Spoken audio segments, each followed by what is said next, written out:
E na Câmara, a oposição articula a criação de uma CPI para investigar a suposta interferência da USAID, Agência dos Estados Unidos para o Desenvolvimento Internacional, nas eleições brasileiras de 2022. Hoje, no Bastidores do Mundo Notícias, vamos falar sobre um escândalo gravíssimo que está abalando os bastidores da política nacional e internacional. A denúncia envolve a possível interferência direta de entidades estrangeiras nas eleições brasileiras, com verbas milionárias vindas dos Estados Unidos. Já existem movimentações para a abertura de uma CPI, e a pressão sobre esse caso só aumenta. Antes de continuar, não se esqueça de seguir e curtir o canal para ficar por dentro dos desdobramentos dessa história que promete muita repercussão. Veja agora o que Mike Benz disse na íntegra. USAID declared censorship holy war against every single populist group, including Bolsonaro. Steve, I'm telling you right now, if USAID did not exist, Bolsonaro would still be the president of Brazil, and Brazil would still have a free and open internet. It was USAID that spent tens of millions of dollars of American taxpayer money funding the push to get anti-misinformation bills passed in the parliament there.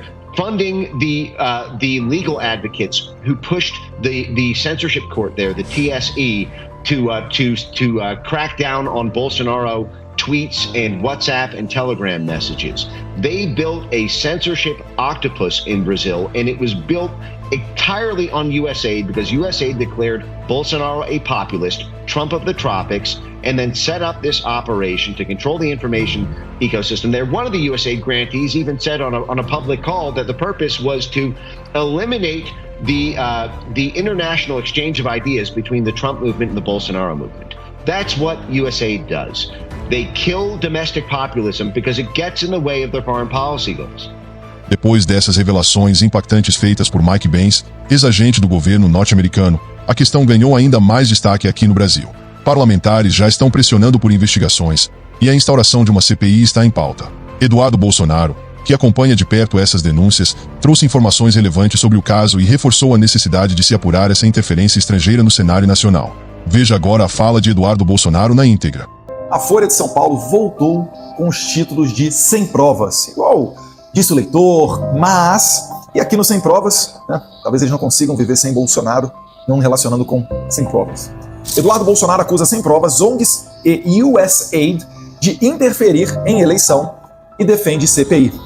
No entanto, se você for minimamente honesto, você vai ver que não é que tem uma ou duas provas. Está recheado de provas a vinculação do USAID, por exemplo, com o Tribunal Superior Eleitoral. Nessa matéria aqui, de 2021, tem lá: em evento internacional, o presidente do TSE reforça a educação digital para combate à desinformação. É justamente o que o Mike Benz está falando lá nos Estados Unidos, ó. E aqui no cantinho da tela, o que tem lá? USAID. Então, meus caros, esse escândalo aqui é muito grande para conseguir esconder. Todos os dias nos Estados Unidos, senadores, porta-voz da Casa Branca, várias pessoas começam a falar para onde ia esse dinheiro da USAID. Essa USAID é dinheiro do pagador de impostos dos Estados Unidos. E essa agência, ela deveria enviar ajuda humanitária para fora do território norte-americano. No entanto, estava totalmente enviesado e estava indo para Opera Trans no Peru, para qualquer outro tipo de baboseira mundo afora. Isso daí terminava na mão de militantes de esquerda. O denunciante Mike Benz tem alertado que não somente para interferência eleitoral, mas por vezes até reforma do poder judiciário e doutrinação da imprensa. Isso está escrachado, como Elon Musk já postou, né, no próprio site da USAID. E quando veio esse escândalo, alguns dias atrás, olha só como é que o G1, né, quem poderia desconfiar do G1? Pessoas muito sérias e um jornalismo investigativo muito forte. Olha o que o G1 fez. Musk diz que deve fechar a principal agência humanitária dos Estados Unidos. Abre aspas. É ninho de vermes. Fechar agência humanitária. Quem manda dinheiro para combate à desinformação, e você sabe que desinformação significa calar a direita, é a mesma historinha da Embaixada dos Estados Unidos, que deu R$170 mil para Felipe Neto, supostamente para combater a desinformação, e fez essa transferência de 170 mil para o Instituto do Felipe Neto. O que o Felipe Neto faz? Ele persegue pessoas que não concordam com ele, né? As pessoas que são opositoras ao Lula, opositoras a todo esse sistema. Como, por exemplo, vem agora à tona as informações de que Felipe Neto pediu a Alexandre de Moraes para perseguir o jornalista Oswaldo Eustáquio.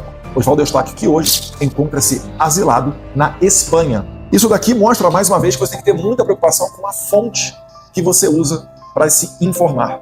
Isso daqui, gente, vai ser muito grande para eles conseguirem manipular. E essas denúncias, elas estão apenas começando. Esses vídeos do Mike Benz de senadores, porta-voz da Casa Branca, dentre outras autoridades, começando a falar para onde é que estavam indo esses recursos, começando a investigar o que se fazia com esse dinheiro, haverá ainda muitos outros capítulos. E nos Estados Unidos, as implicações com relação a esse mau uso do dinheiro do pagador de impostos têm sérias consequências. Certamente, a gente está aqui no maior escândalo de corrupção do governo Biden. Pode ter certeza disso. Porque as cifras são de alguns bilhões de dólares enviados para cerca de 100 países fora dos Estados Unidos. Nós vamos acompanhar de perto esse caso e, certamente, enquanto deputado federal, vamos trazer tudo lá de fora de documentação, de subsídio, de informação para fazer valer aqui no Brasil. Por mais que a gente saiba, né, da dificuldade que a gente tem aqui para investigar coisas que não sejam ataques à democracia ou desinformação, mas ainda assim, cabe a nós, né, fazer esse papel. Né? O deputado federal está aqui para isso mesmo, assim como eu já fiz uma denúncia para a PGR com relação a esse dinheiro. O deputado Gustavo Gaia está abrindo uma CPI e outras ações serão tomadas. Perfeito? Acompanhe a gente nas nossas redes sociais, me segue no Instagram, no YouTube, no X, no Facebook, e por aí você vai se informando melhor. Esse é apenas o começo de um caso que promete levantar muitas questões graves, inclusive sobre a relação entre instituições brasileiras e entidades internacionais. Será que as investigações vão mesmo avançar? E o que isso pode revelar sobre a transparência nas eleições e na política? Deixe a sua opinião nos comentários, quero saber o que você pensa. E claro, se você ainda não seguiu o canal, faça isso agora e ative o sininho para não perder nenhum detalhe desse assunto que ainda vai dar o que falar.